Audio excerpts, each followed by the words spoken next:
जय जगन्नाथ पिला माने आम हिस्ट्री प्रथम अध्यायर दुईटा क्लास अलरेडी मु पढ़ाई सारी और तार नोट भी सर्ट नोट मन रखापी अलरेडी दे सारी बर्तमान आम आज क्लास टी कौन करवा तार अभ्यास 1 नंबर रु 4 नंबर पर्यटन आम आलोचना करवा कर रखी पे जदि मो चैनल नुआ था निश्चय सब्सक्राइब करदेव आउ अधिक अधिक जदि भल लगे सांग मानू सेयार कर ठीक अच्छे पे आम बर्तमान आउ डेरी नक आम आमर स्टार्ट करवा क प्रश्न पढ़ा क प्रश्न देला जे दक्षिण आफ्रिकार भारतीय माने श्वेतांग मान द्वारा किपरि अत्याचारित होते ये पे कह रखे श्वेतांग मैंने कौन बुझीपार श्वेतांग मान हूँ कौन जो ब्रिटिशर्स मैंने थे कौन गोरा जेहेतु थे जे से मैंने आम उपर कौन कौन अत्याचार करते तो वर्ण वैषम्य नीति जो दक्षिण आफ्रिकार काम कर कृष्णांग आफ्रिकीय और भारतीय मैंने विभिन्न अत्याचार सम्मुखीन होते सेटा से भोट दान अधिकार नथिला सेमानकर नाम पंजीकरण कर निर्वाचन करदेवा पड़ूला और भारतीय मानकर बसति स्थापन पर जनाकीर्ण अस्वास्थ्यकर परिवेश उद्दिष्ट कराउथला एवं सेमाने राति 9टा पर घर बाहर जो बाहर को जाई पार नथिले कि जनसाधारण को पाद चला व्यवहार रास्ता व्यवहार करिपारु नथिले सेमाने रेलगाड़ी रे प्रथम बा द्वितीय श्रेणी कोठर रे यात्रा करिपारु नथिले एवं भारतीय मानकु श्वेतांग माने कुली बोली संबोधन करुथिले एभली भाव में विभिन्न प्रकार जो वैष्णवस्वामी नीति अनुसार से माने विभिन्न अकथनीय अत्याचार क्या आमर भारतीय मानकर उपरे से माने करुले भारतीय मानकर कर मुख्य कारण कौन थिला ना से माने होउचंती गौरवर्ण थिले एवं आम भारतीय माने कौन थिले ना कृष्णवर्ण थिले ठीक अच्छे पे ख प्रश्न पढ़ा जे चंपारण आंदोलन में महात्मा गांधी भूमिका कौन थिला चंपारण आंदोलन में गांधीजी द्वारा भारतर जो संगठित प्रथम आंदोलन थिला बिहार चंपारण जिले में प्रचलित 3 काठिया व्यवस्था अनुसार चाषी मानक जमीर 20 भाग रु 3 भाग अंचल नील उत्पादन करने इंग्रेज वृक्षरोपणकानी द्वारा बाध्य कराई से द्वारा निर्धारित दर में विक्रय करने को पड़ूला किंतु परवर्ती काल में नीलर चाहिदा ह्रास पाइबार चाषी मानक नील चाष बाध्यतामूलक न करने जमीर भड़ा बढ़ाई दिगला और अनेक बेआईन टिकस सब आदाय कराला यह विरोध में प्रतिवाद कर चाषी मैंने कौन अत्याचार और शोषण शिकार होते चाषी मान समस्यार अनुध्यान निमंते महात्मा गांधी स्थानीय बासिंदा राजकुमार शुक्ल निमंत्रण क्रमे 1917 एप्रिल रे चंपारण जिलार सदर महकुमा मोतिहार रे पहुंचीते एवं सेठारे जिला अधिकारी गांधीजी और तांको सह जाइथवा राजेंद्र प्रसाद रोलक महादेव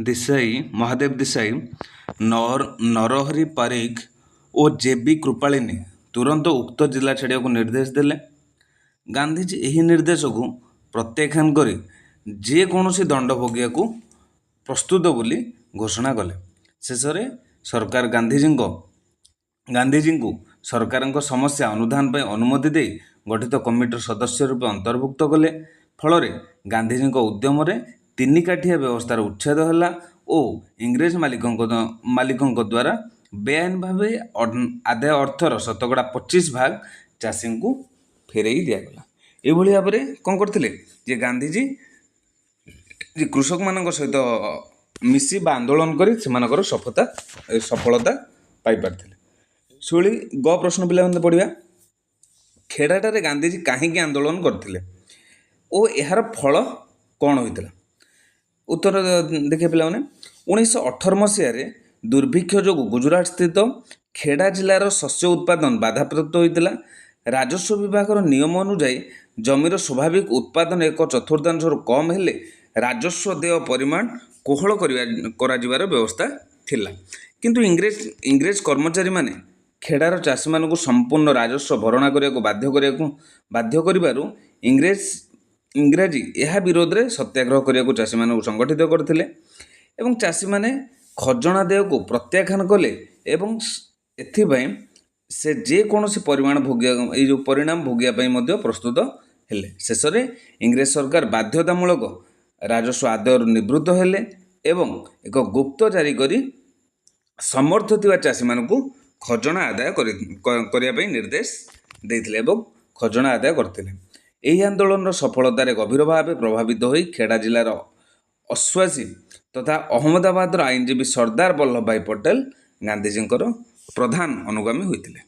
ଏଭଳି ଭାବରେ ଖେଡ଼ା ଆନ୍ଦୋଳନରେ ଗାନ୍ଧିଜୀ ସଂଶ୍ଳିଷ୍ଟ ଥିଲେ ଏବଂ ସେ ମଧ୍ୟ ସଫଳତା ପାଇଥିଲେ, ଯାହାକି ଏଇଟା ଖେଡ଼ା ଆନ୍ଦୋଳନ ମଧ୍ୟ ତାଙ୍କର ଗୋଟେ କ'ଣ ଥିଲା ନା ଆଞ୍ଚଳିକ ଆନ୍ଦୋଳନ ବୋଲି ଆମେ କହିପାରିବା।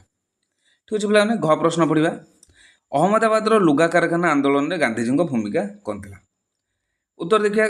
ଗୁଜରାଟର ଅହମ୍ମଦାବାଦରେ ଲୁଗା କଳଗୁଡ଼ିକର ମାଲିକମାନେ ପ୍ଲେଗ୍ ମହାମାରୀ ପାଇଁ ଶ୍ରମିକମାନଙ୍କୁ ଦେଉଥିବା ସ୍ୱତନ୍ତ୍ର ଭତ୍ତା ପ୍ଲେଗ୍ ବୋନସ୍ ପ୍ରତ୍ୟାହାର କରାଇନେବାରୁ ଶ୍ରମିକ ମାଲିକମାନଙ୍କ ମଧ୍ୟରେ କ'ଣ ହେଇଥିଲା? ଏହି ଆନ୍ଦୋଳନ ମୁଣ୍ଡ ଟେକି ଉଠିଥିଲା। ଇଂରେଜ ଜିଲ୍ଲାପାଳଙ୍କ ଅନୁରୋଧ କ୍ରମେ ଗାନ୍ଧିଜୀ ଏହି କଳହରେ ହସ୍ତକ୍ଷେପ କଲେ। ଏଥିପାଇଁ ଏକ ଟ୍ରିବ୍ୟୁନାଲ ଗଠନ କରି ତା'ର ନିଷ୍ପତ୍ତିକୁ ଉଭୟକୁ ଗ୍ରହଣ କରିବା ପାଇଁ ରାଜି କରାଇଲେ, କିନ୍ତୁ ମାଲିକମାନେ ଏଥିରୁ ଓହରି ଯାଇ ଶ୍ରମିକ ମଜୁରୀର 20% ବୃଦ୍ଧି ଘୋଷଣା କରିଥିଲେ, କିନ୍ତୁ ଶ୍ରମିକଙ୍କର 35% ମଜୁରୀ ଦାବିକୁ ସେମାନେ ପ୍ରତ୍ୟାଖ୍ୟାନ କରିଥିଲେ। ତେଣୁ ମାଲିକମାନଙ୍କ ବିରୁଦ୍ଧରେ ଗାନ୍ଧୀ ଶ୍ରମିକଙ୍କୁ ଏକ ଅହିଂସା ଆନ୍ଦୋଳନ କରିବା ପାଇଁ ପ୍ରବର୍ତ୍ତାଇ ନିଜେ ଏହାର ନେତୃତ୍ୱ ନେଇଥିଲେ। ଦାବି ପୂରଣ ପର୍ଯ୍ୟନ୍ତ ସେ ଶ୍ରମିକଙ୍କ ସପକ୍ଷରେ ଅନଶନ ଆରମ୍ଭ କରିଥିଲେ। ଏଥିରେ ଭୟଭୀତ ହୋଇ ମାଲିକମାନେ ଶ୍ରମିକମାନଙ୍କର ମଜୁରୀ 35% ବୃଦ୍ଧି କରିଦେଇଥିଲେ। ଏହା ମଧ୍ୟ ଗୋଟେ ଯଦି ଆମେ ଦେଖିବା ଯେ ମହାତ୍ମା ଗାନ୍ଧୀଙ୍କର ଆଉ ଗୋଟେ ଉଲ୍ଲେଖନୀୟ ଉପଲବ୍ଧି ବୋଲି କହିପାରିବା। ଏହି ଆନ୍ଦୋଳନ ପରେ ଆଉ ମଧ୍ୟ ଗୋଟେ ନୂଆ ଶବ୍ଦ ଗୋଟେ ଆସିଥିଲା, ଯେଉଁଟାକି ସତ୍ୟାଗ୍ରହ। ସତ୍ୟାଗ୍ରହର ଅର୍ଥ କ'ଣ ଥିଲା? ଯେ ଏହି ଆନ୍ଦୋଳନ ଦ୍ୱାରା ଗାନ୍ଧୀ ଜନସାଧାରଣଙ୍କ ମନରେ ସତ୍ୟାଗ୍ରହ ପ୍ରତି ଆଗ୍ରହ, ଶ୍ରଦ୍ଧା ଆଉ ସମ୍ମାନ ଆଣିପାରିଥିଲେ। କାହିଁକିନା ସତ୍ୟାଗ୍ରହ ଏମିତି ଗୋଟେ ଥିଲା ଯେଉଁଟାକି ଲୋକମାନେ ଏଇଠି ଉପଲବ୍ଧି କରିଥିଲେ ଯେ କୌଣସି ହିଂସାତ୍ମକ ଆଚରଣ ନ କରିକି ମଧ୍ୟ ସେମାନଙ୍କର ଦାବି ପୂରଣ ହୋଇପାରୁଛି ବା ସେମାନେ ସଫଳତା ପାଇପାରୁଛନ୍ତି। ଏହାପରେ ସତ୍ୟାଗ୍ରହ ମଧ୍ୟ ଅଧିକ ଭାବେ ଲୋକପ୍ରିୟ ହୋଇପାରିଥିଲା। ଠିକ୍ ଅଛି ପିଲାମାନେ, ବର୍ତ୍ତମାନ ପ୍ରଶ୍ନ କରିବା। ରାଓଲାଟ୍ ଆଇନ କ'ଣ ଥିଲା? ଏହା ବିରୋଧରେ ଭାରତୀୟମାନଙ୍କର ପ୍ରତିକ୍ରିୟା କିପରି ପ୍ରତିଫଳିତ ହୋଇଥିଲା? ତେଣୁ ଭାରତରେ ବିଦ୍ରୋହ ବିପ୍ଳବାତ୍ମକ କାର୍ଯ୍ୟକଳାପକୁ ସେମାନେ ଦମନ କରିବା ନିମନ୍ତେ ଇଂରେଜ ସରକାରଙ୍କର ବିଚାରପତି ରାଓଲାଟ୍ଙ୍କ ଅଧ୍ୟକ୍ଷତାରେ ଏକ କମିଟି ଗଠନ କରିଥିଲେ ଏବଂ ସେହି କମିଟିର ସୁପାରିଶ ଅନୁସାରେ ଯେଉଁ ଆଇନ ପ୍ରଣୀତ ହୋଇଥିଲା ତାହା ରାଓଲାଟ୍ ଆଇନ ବୋଲି ପରିଚିତ ଥିଲା ଏବଂ ଏହି ଆଇନ ବଳରେ ଯେକୌଣସି ଭାରତୀୟଙ୍କୁ ଗିରଫ କରିବା ବା ବିନା ବିଚାରରେ ତାଙ୍କୁ କାରାଦଣ୍ଡରେ ଦଣ୍ଡିତ କରିବାର ବ୍ୟବସ୍ଥା ଥିଲା। ଫଳରେ ଜନସାଧାରଣଙ୍କ ଅଧିକାର ଓ ସ୍ୱାଧୀନତା କ୍ଷୁଣ୍ଣ ହେଲା। ଗାନ୍ଧିଜୀ 1919 ଫେବୃଆରୀରେ ଏକ ସତ୍ୟାଗ୍ରହ କମିଟି ଗଠନ କରି ଏହି ଆଇନକୁ ସତ୍ୟ ଓ ଅହିଂସା ଭିତ୍ତିକ ଉପାୟରେ ବିରୋଧ କରିବାକୁ ଏହାର ସଭ୍ୟମାନଙ୍କୁ ପ୍ରବର୍ତ୍ତାଇଥିଲେ ଏବଂ ବ୍ରିଟିଶ ବ୍ୟବସ୍ଥାପକ ସଭାରେ ଭାରତୀୟ ସଭ୍ୟମାନଙ୍କର ବିରୋଧ ସତ୍ତ୍ୱେ ସଂଖ୍ୟାଗରିଷ୍ଠ ସରକାରୀ ସଭ୍ୟଙ୍କ ସମର୍ଥନରେ 1919 ମାର୍ଚ୍ଚ 18 ତାରିଖରେ ରାଓଲାଟ୍ ଆଇନ ଗୃହୀତ ହୋଇଥିଲା ଏବଂ ଗାନ୍ଧିଜୀଙ୍କର ଆହ୍ୱାନରେ 1919 ମସିହାର ଏପ୍ରିଲ 6 ତାରିଖ ଦିନ ଦେଶବ୍ୟାପୀ ସବୁ କାର୍ଯ୍ୟବନ୍ଦ ଓ ଉପବାସ ଡାକରା ମଧ୍ୟ ଦେଇଥିଲେ ଏବଂ ଏଇ ଯେଉଁ ରାଓଲାଟ୍ ଆକ୍ଟକୁ ବା ରାଓଲାଟ୍ ଆଇନକୁ ବି କ'ଣ ଯେ କଳା ଆଇନ ମଧ୍ୟ କୁହାଯାଏ। କାହିଁକି ନା କଳା ଆଇନ ଏଇଥିପାଇଁ କୁହାଯାଏ କାରଣ ଏହା କ'ଣ ଥିଲା ଯେ ଜନସାଧାରଣଙ୍କର ନାଗରିକତା ବା କୁ କ୍ଷୁଣ୍ଣ କରୁଥିଲା।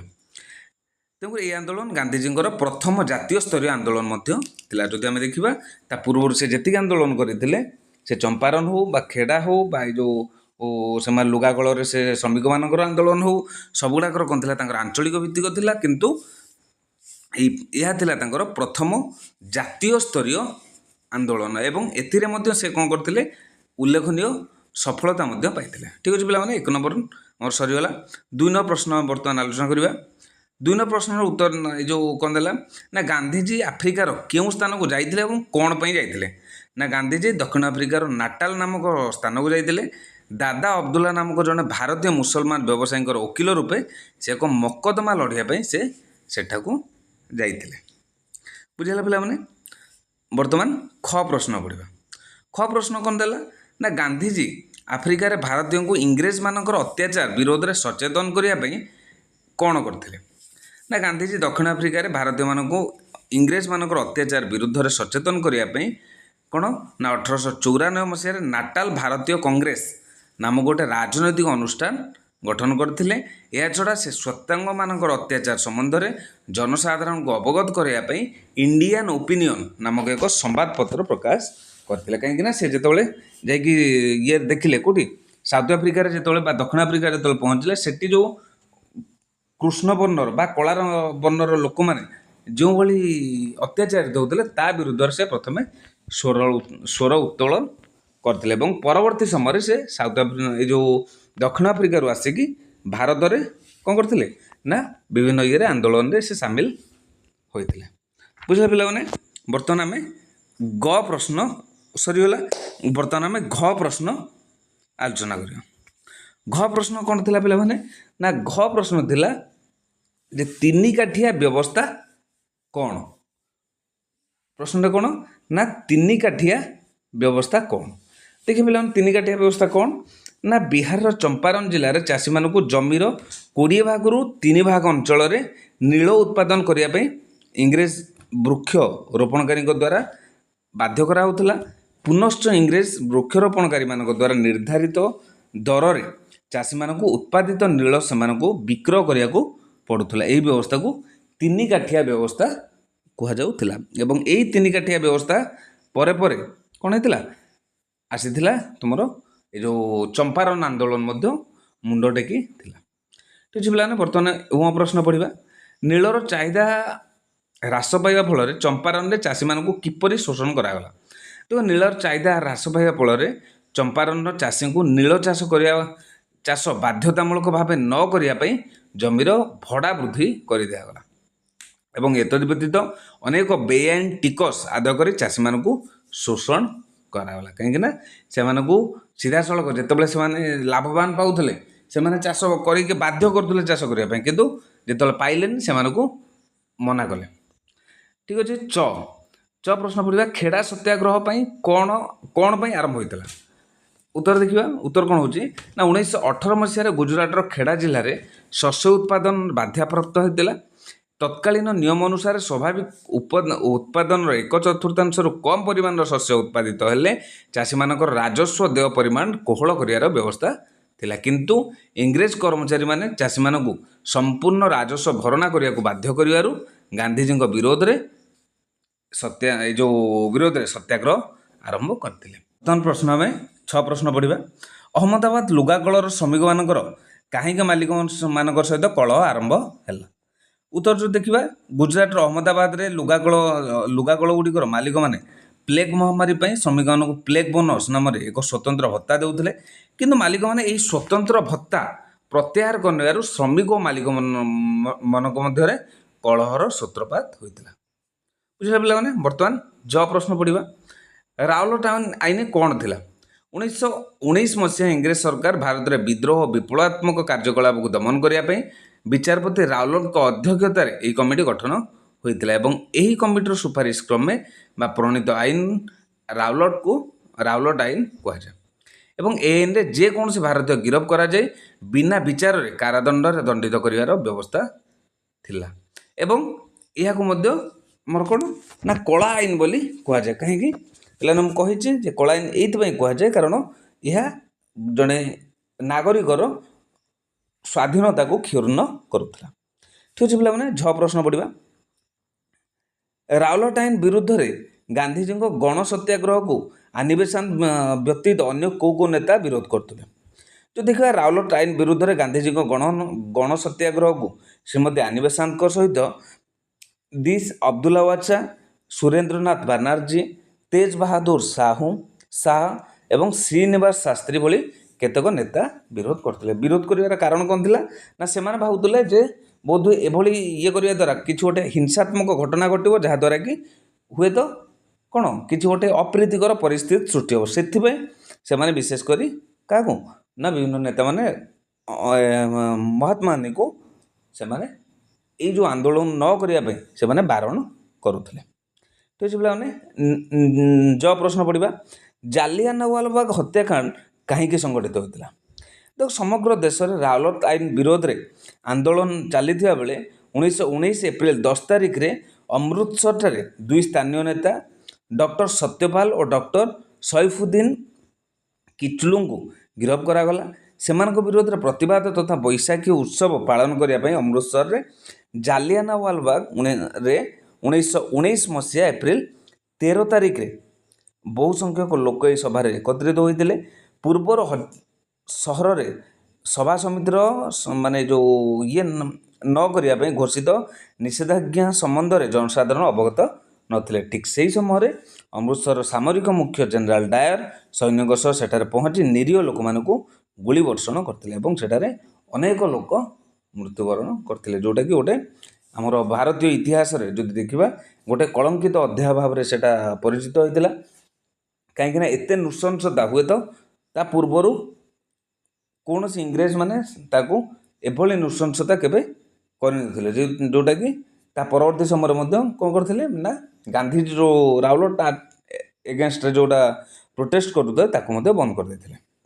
ଠିକ୍ ଅଛି ପିଲାମାନେ, 2 ନମ୍ବର ପ୍ରଶ୍ନ ସରିଗଲା। ଆମେ ବର୍ତ୍ତମାନ 3 ନମ୍ବର ପ୍ରଶ୍ନ ପଢ଼ିବା। ପ୍ରତ୍ୟେକ ପ୍ରଶ୍ନ ଉତ୍ତର ଗୋଟିଏ ବାକ୍ୟରେ, ଏଇଟା ଗୋଟେ କ୍ଷୁଦ୍ର ଉତ୍ତରମୂଳକ, ଗୋଟେ ବାକ୍ୟରେ କହିବା। କ ପ୍ରଶ୍ନ ଥିଲା 1894 ଗାନ୍ଧୀଜୀଙ୍କ ଦ୍ୱାରା କେଉଁ ଅନୁଷ୍ଠାନ ଗଠିତ ହୋଇଥିଲା। ଯେଉଁ ଦେଖିବା ଯେ 1894 ଗାନ୍ଧୀଜୀଙ୍କ ଦ୍ୱାରା କେଉଁ ଅନୁଷ୍ଠାନ ନା ନାଟାଲ ଭାରତୀୟ କଂଗ୍ରେସ ନାମକ ରାଜନୈତିକ ଅନୁଷ୍ଠାନ ଗଠିତ ହୋଇଥିଲା। ଖ ପ୍ରଶ୍ନ ପଢ଼ିବା ଇଣ୍ଡିଆନ୍ ଓପିନିଅନ୍ ସମ୍ବାଦପତ୍ର କିଏ ପ୍ରକାଶ କରିଥିଲେ।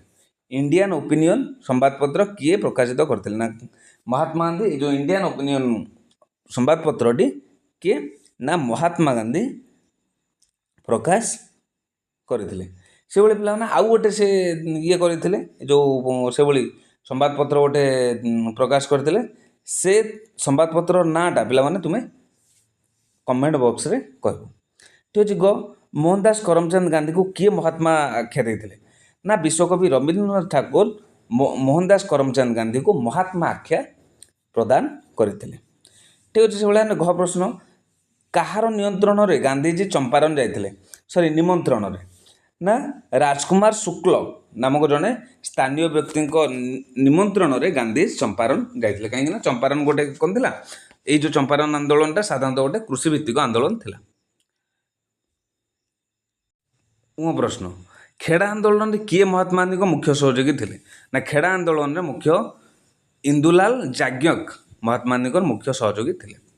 ସେବେଳେ ପ୍ଲେଗ ବୋନସ୍ କ'ଣ ନା ଗୁଜୁରାଟର ଅହମ୍ମଦାବାଦରେ ଲୁଗାକଳ ଗୁଡ଼ିକରେ ମାଲିକମାନେ ପ୍ଲେଗ ମହାମାରୀ ଜନିତ ଶ୍ରମିକଙ୍କୁ ଦେଉଥିବା ଏକ ସ୍ୱତନ୍ତ୍ର ଭତ୍ତାକୁ ସେ ପ୍ଲେଗ ବୋନସ୍ ବୋଲି କୁହାଯାଉଥିଲା। 6 ପ୍ରଶ୍ନ ପିଲାମାନେ ଦେଖିବା ଜାଲିଆନାୱାଲାବାଗ ହତ୍ୟାକାଣ୍ଡ କେବେ ସଂଗଠିତ ହୋଇଥିଲା ନା ଜାଲିଆନାୱାଲାବାଗ ହତ୍ୟାକାଣ୍ଡ 1919 ମସିହା ଏପ୍ରିଲ ମାସ 13 ତାରିଖରେ ସଂଗଠିତ ହୋଇଥିଲା।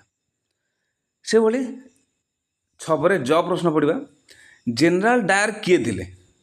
ଆମର ଜେନେରାଲ ଡାୟାର କିଏ ଥିଲେ ନା ଜେନେରାଲ ଡାୟାର ହେଉଛନ୍ତି ଅମୃତସରର ସାମରିକ ମୁଖ୍ୟ ଥିଲେ, ଯିଏକି ଏ ଯେଉଁ ଜାଲିଆନାୱାଲାବାଗର ଯଦି ଦେଖିବା ମୁଖ୍ୟ ଥିଲେ, ଯେଉଁ ଘଟଣା ଘଟିଥିଲା ତାଙ୍କୁ ହିଁ ମୁଖ୍ୟ ଭାବେ ଦାୟୀ କରାହେଉଥିଲା। କାହିଁକିନା ସେ ଯେହେତୁ ସଚିବ ଥିଲେ ତାଙ୍କରି ନିର୍ଦ୍ଦେଶ କ୍ରମେ ଏସବୁ ଘଟଣା ଘଟିଥିଲା। ବୁଝିପାରିଲ ପିଲାମାନେ, ଆଶା କରୁଛି ନିଶ୍ଚିତ ଭାବରେ ଯେଉଁ ଯେତିକି ଆମେ ଆଲୋଚନା କରୁଛୁ ବୁଝିପାରୁଥିବ। ଠିକ୍ ଅଛି। 6 ପ୍ରଶ୍ନ ଆଲୋଚନା କରିବା। କୌଣସି ପ୍ରକାର ଭାରତୀୟମାନେ ସରକାରଙ୍କର ପୈଶାଚିକ ପ୍ରବୃତ୍ତିକୁ ଗ୍ରହଣ କରିବା ପାପ, ଏକଥା କିଏ କହିଥିଲେ। ଏକଥା କିଏ ନା ଗାନ୍ଧୀଜୀ କହିଥିଲେ। କାହିଁକିନା ଏମାନେ ଯେଉଁ ଇଂରେଜମାନଙ୍କର ଯେଉଁ ଅତ୍ୟାଚାରକୁ ଲକ୍ଷ୍ୟ କରି ସେ କହିଥିଲେ। ଜାଲିଆନାୱାଲାବାଗ ହତ୍ୟାକାଣ୍ଡ ପରେ ଗାନ୍ଧୀଜୀ କେଉଁ ଉପାଧି ତ୍ୟାଗ କରିଥିଲେ ନା ଜାଲିଆନାୱାଲାବାଗ ହତ୍ୟାକାଣ୍ଡ ପରେ ଗାନ୍ଧୀଜୀ କାଇଜର ଇ ହିନ୍ଦ ଉପାଧି ସେ କ'ଣ କରିଥିଲେ ନା ତ୍ୟାଗ କରିଥିଲେ। ସେଭଳି ପିଲାମାନେ କହିବ ଆଉ ଜଣେ ମଧ୍ୟ ଆମର ରବୀନ୍ଦ୍ରନାଥ ଠାକୁର, ଯେଉଁ ବିଶ୍ୱକବି ରବୀନ୍ଦ୍ରନାଥ ଠାକୁର ବୋଲି କୁହାଯାଏ, ସେ ମଧ୍ୟ ଗୋଟେ ଉପାଧି ତ୍ୟାଗ କରିଥିଲେ। ସେ ଉପାଧିର ନାଁଟା କ'ଣ ପିଲାମାନେ କମେଣ୍ଟରେ ନିଶ୍ଚିତ କହିବ। ଠିକ୍ ଅଛି ପିଲାମାନେ, ଆମେ ବର୍ତ୍ତମାନ 3 ନମ୍ବର ପ୍ରଶ୍ନ ଆମେ ଆଲୋଚନା କରିଦେଲେ। ବର୍ତ୍ତମାନ 4 ନମ୍ବର ପ୍ରଶ୍ନ ପଢ଼ିବା। ଏଠି 4ଟା ଲେଖାଏଁ ଆମର କ'ଣ ଅପସନ୍ ଦେଇଛି, ସେଇଠୁ ଆମେ ଠିକ୍ ଉତ୍ତରଟା ଆମେ ବାଛିବା। ପ୍ରତ୍ୟେକ ଭାରତୀୟର ଆଙ୍ଗୁଳି ଛାପ ଥିବା ପଞ୍ଜୀକରଣ ପ୍ରମାଣପତ୍ରକୁ ସବୁ ସମୟରେ ବହନ କରିବା ସଂକ୍ରାନ୍ତରେ ଦକ୍ଷିଣ ଆଫ୍ରିକା ସରକାର କେବେ ଆଇନ ପ୍ରଣୟନ କରିଥିଲେ ନା କେତେ 1906। ଯେଉଁ ଶ୍ୱେତାଙ୍ଗମାନେ କାହାକୁ ନା କୃଷ୍ଣକାୟ ବା କଳା ଲୋକମାନଙ୍କ ଉପରେ ଏଇଭଳି କଠୋର ଆଇନ ସବୁ ପ୍ରଣୟନ କରିଥିଲେ, ଯେଉଁଟାକି ଗୋଟେ ସେ ଭିତରୁ ଗୋଟେ ଆଇଥିଲା ଯେ ସେମାନେ ସବୁବେଳେ କ'ଣ କରିଥିବେ ନା ତାଙ୍କର ଯେଉଁ ଆଇଡି ପ୍ରୁଫ୍ ବା ପଞ୍ଜୀକରଣ ପ୍ରମାଣପତ୍ରକୁ ସବୁବେଳେ ଧରିକି ବୁଲୁଥିବେ। ଏଇଟା ହେଉଛି ତାଙ୍କ ପାଇଁ କ'ଣ ଥିଲା, ଗୋଟେ ଆଇନ କରାହେଇଥିଲା ଯେଉଁଟାକି 1906 ମସିହାରେ ହେଇଥିଲା। ସେଭଳି ଖ ପ୍ରଶ୍ନ ଦେଖିବା, ଚାଷୀମାନଙ୍କ ସମସ୍ୟାର ଅନୁଧ୍ୟାନ ପାଇଁ 1917 ମସିହା ଏପ୍ରିଲରେ ଗାନ୍ଧିଜୀ କେଉଁଠାରେ ପହଞ୍ଚିଥିଲେ? କେଉଁଠି ପହଞ୍ଚିଥିଲେ ନା ମୋତିହାରରେ ସେ ପହଞ୍ଚିଥିଲେ। ଯଦି ଦେଖିବା ଖେଡ଼ା, ମୋତିହାର, ଅହମ୍ମଦାବାଦ, ଅମୃତସର, କେଉଁଠି ନା ମୋତିହାରରେ ସେମାନେ ଯାଇକି ପ୍ରଥମେ ପହଞ୍ଚିଥିଲେ।